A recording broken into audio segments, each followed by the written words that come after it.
Hey everyone, and welcome back to more problems with substance dualism.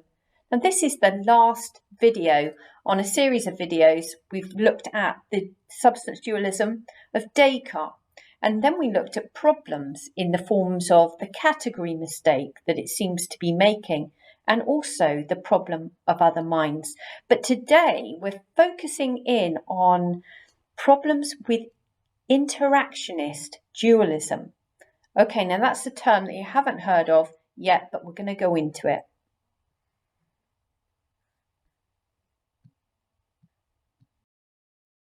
So what is interactionist dualism? Well, it's any kind of dualism that says that a substance or a property has a relationship with another thing. So any form of dualism that maintains that there's a causal relationship between mind and body and mind. So let's just think about this. The thought, so the mental event here, that you're tired, we tend to think that that can cause the physical event of you doing something about that. So walking up to bed, getting into bed, and trying to go to sleep. And similarly, we think that physical events, so maybe you trip and fall into the bushes and you sting yourself with nettles. So then that causes the thought that, I've got to get rid of that. I need a dock leaf or something, some cream to stop that from hurting on my knee. So we tend to think that there is a causal event between mental to physical and physical to mental. I mean, it seems so obvious that it's a no-brainer for most of us. But it's really problematic when you try and maintain and explain how this happened. So, Cartesian dualism is a form of interactionist dualism. So we mean by that Descartes thinks that we have a mind and we have a body, and they're both separate and distinct, but they do causally interact. Now this becomes clear in his intermingling thesis in Meditation 6. And we're just going to have a read through of this extract where Descartes is explaining the relationship between mind and body. So Descartes states, "Nature likewise teaches me these sensations of pain, hunger, thirst, etc., that I am not only lodged in my body as a pilot in a vessel, but that I am besides so intimately conjoined, and as it were intermixed with it, that my mind and body compose a certain unity. For if this were not the case, I should not feel pain when my body is hurt, seeing I am merely a thinking thing, but should perceive the wound by the understanding alone, just as a pilot perceives by sight when any part of his vessel is damaged, and when my body has need of food and drink. I should have a clear knowledge of this, and not be made aware of it by the confused sensations of hunger and thirst. For in truth, all these sensations of hunger, thirst, pain, etc., are nothing more than certain confused modes of thinking arising from the union and apparent fusion of mind and body." Okay, now what's going on here is known as a disanalogy, because Descartes is saying that the relationship between our minds and our bodies is much more intricate and intertwined than a pilot with a ship. So if a ship gets damaged on an iceberg, the pilot actually has to go outside and survey the situation of the ship and the damage done. But we feel so much more part of our body that they seem very, very much connected. So there does seem to be a very close relationship, says Descartes, between mind and body. But it's explaining this and how one causes the other to react that leads to all sorts of trouble.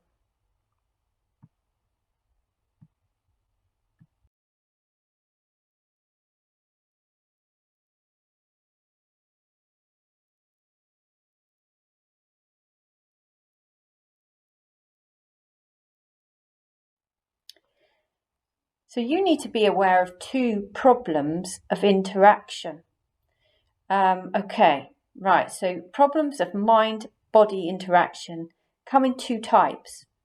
On the left-hand side here, we've got the conceptual problem of interaction, put forward by Princess Elisabeth of Bohemia. And then on the other side, we've got a much more scientific problem known as the empirical problem of interaction. Now, let's start by looking at the conceptual problem. Okay, so in response to the meditations, Princess Elisabeth of Bohemia sent Descartes some questions about his claims. And she said this: given that the soul of a human being is only a thinking substance, how can it affect the bodily spirits in order to bring about voluntary actions? So I'm hoping here that you can see that she's saying if we are just a mind, how is it that we can sort of bring about bodily movements?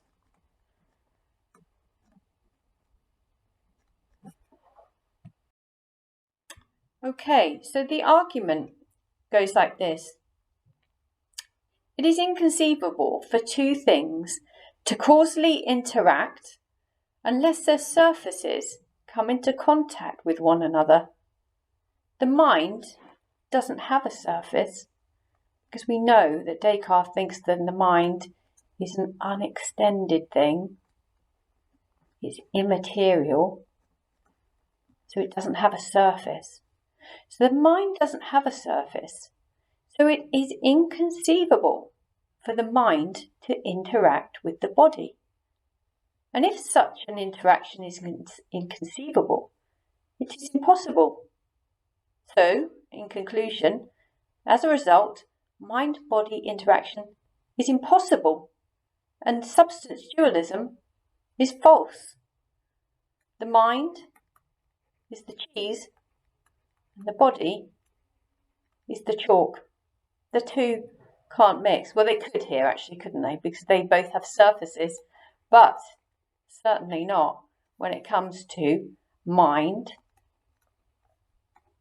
this unextended ghost-like thing, and the body.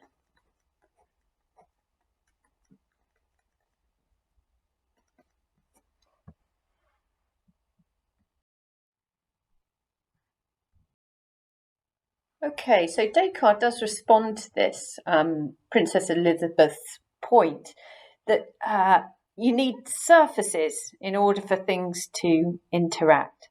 And his sort of approach is to say, actually, what you're suggesting is quite a naive view of body to body, physical to physical causation, in which you might need surfaces. But he said there are situations in which things can have a causal effect on each other without surfaces. And the example he gives here is the Earth's gravitational force holding the moon in its orbit without a surface. So Descartes is saying, look beyond the obvious and you'll see situations of causal interaction that are not physical or observable.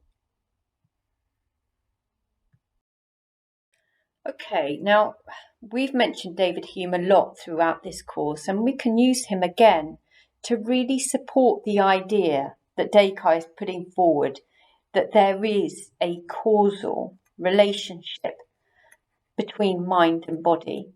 And here, do you remember that David Hume always says, okay, if one thing happens and then another thing happens, so a thought, a mental event, I'm thirsty, then leads to, you're going to put the kettle on, the action. So the mental to the physical. If anything happens on a regular basis, I'm hoping you're thinking, okay, if anything tends to be constantly conjoined, one thing following another on a regular basis, then that's what we mean by causation. So it does seem that there really is a causal link, but this isn't helping to explain what that causal link is. So, does Descartes explain how we interact? Well, yes, he sort of does. And he says that mind and body interact at the point of the pineal gland in the brain. Okay, now we know that the pineal gland is responsible for creating the hormone melatonin. But Descartes believed that this was the seat of the soul. He thought that the pineal gland was suspended in the center of the brain, and this is where animal spirits create, so the physical spirits create an air in which the soul or the mind can sort of enter. So creating some kind of air that pushes a valve in the brain. And this is where the mind sort of activates the brain, and the mind activates the brain, and the brain activates the mind, the pineal gland. So what we have to ask now is whether the pineal gland provides a credible explanation for mind-body interaction. And the answer really is a very big no.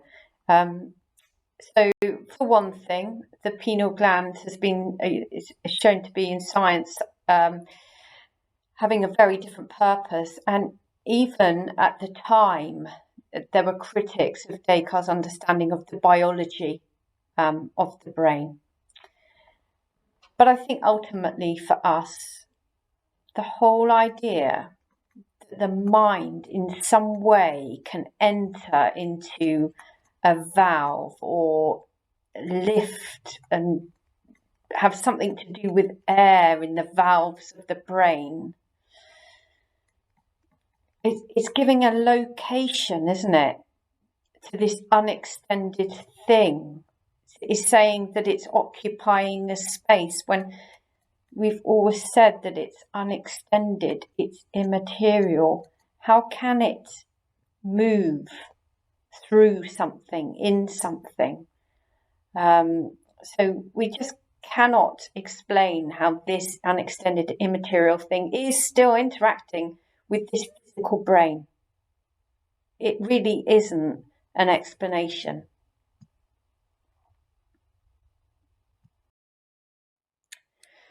Okay, so where can we go from here in terms of answering the problem of mind-body interaction? There are lots of different routes we could take, and some of these are going to shock you really with how incredible the explanations could be. So we're going to whiz through a couple before, probably sort of putting a lot of weight on the idea that we might need to go to physicalism and say there is no interaction because there is no separate immaterial substance. But let's look at occasionalism put forward by Malebranche. So how did he explain mind-body interaction? Well, really by rejecting interaction. So this is how things work for Malebranche. You have this mental event, this thought, ME1. I want to smash that ball. So you're playing tennis, you see a nice ball up in the sky, and you want to bring your racket down hard on that ball. That's your thought. I want to smash that ball. And then up comes your racket. Okay, so the body moves as a response to that thought. But is it as a response to that thought? No. What it is you have that thought, and then God ensures that your physical event follows. So the two actually are not connected. There's no connection between mental event 1 and physical event 1. It's God that does both things at the same time. So mind and body are separate, but we reject the interactionist element of substance dualism. This does not cause that. This causes that. So God's omnipresence in every action and awareness of every thought explains how mind and body relate. They don't really. It's God. God is the intermediary.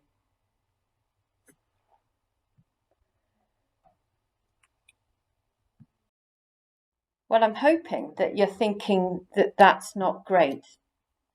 I mean, when you think about all the thoughts and actions that humans have and commit, what would we say about our evil acts then? So, okay, we might be responsible for our thoughts, but it would be God who makes our bodies move to maybe, attack someone or do something awful.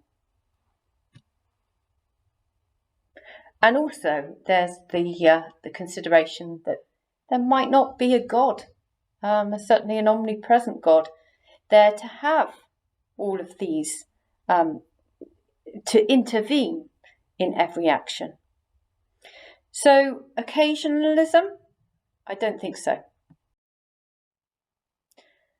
Okay, so we've dismissed occasionalism as a response to interaction. Let's have a look at another from Leibniz here, and psychophysical parallelism. Right then, so psychophysical parallelism is the idea that there is a mind responsible for mental events, and there is a body responsible for physical events. But the mental events and the physical events are separated. Okay, they do not have a causal relationship. So your mental event does not cause a physical event. Your physical event does not cause a mental event. It just so happens that at the beginning of time, God set up all mental events to run in parallel with all physical events. God again.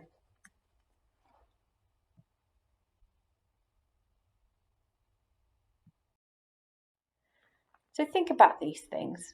We tend to think that the thought that I want to wipe my nose might be the cause of my hand reaching for a tissue. We might think that, when we feel sadness, it causes the tears to come into your eyes. Or when you see someone and you want to acknowledge someone, give them a smile, that your mouth upturns. Or I want to say goodbye to someone. That's my desire, my mental event. And your mouth then, your body does something. And words come out and see you later come out. We might think that this is going on. All right. We might think there is interaction. But no. These two things were set up by God at the beginning of time to run in a certain timings, and these timings would just correspond with those timings. So interaction? No. But dualism? Yes.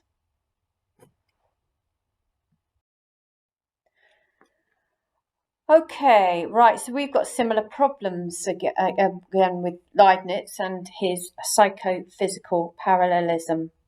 It's really taking away any human agency, isn't it? Both of those accounts. And it's all coming down to God. Okay, so not great responses to the problem of interaction. So really, the rest of our course is going to be exploring physicalism.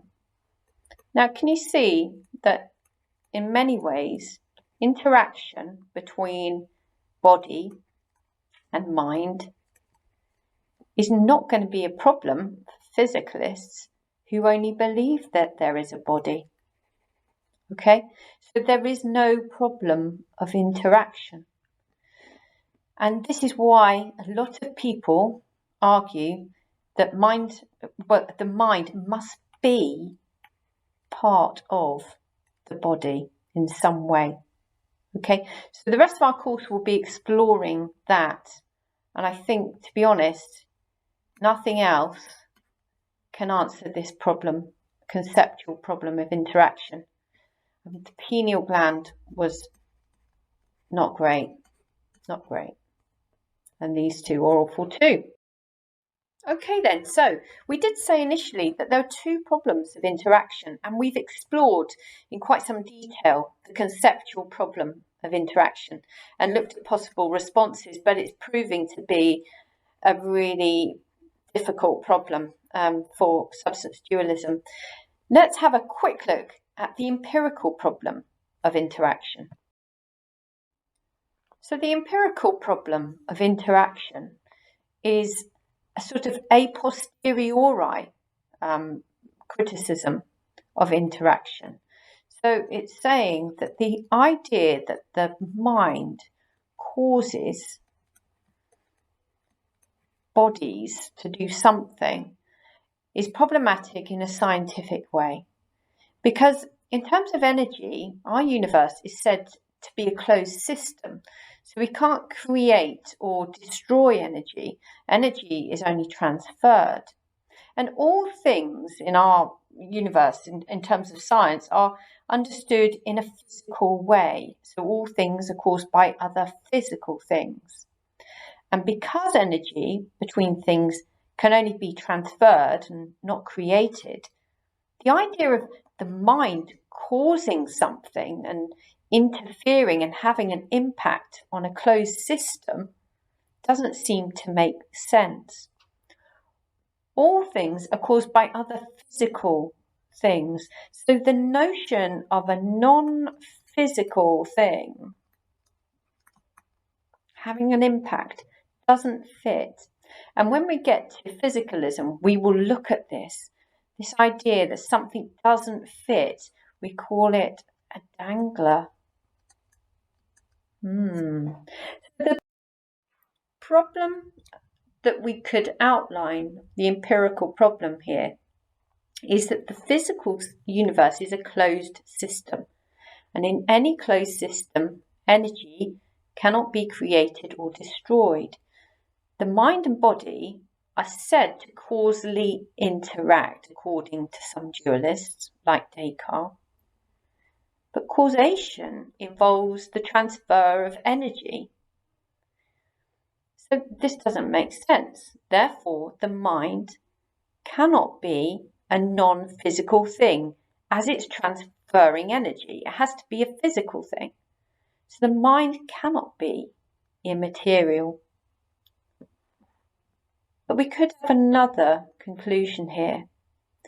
Or the mind, if it is a non-physical thing, cannot cause physical events. Now, this is the notion of the theory of epiphenomenalism, and we're going to look at this, so don't worry about it at the moment, but just jot it down. We will come up against this in the next few weeks.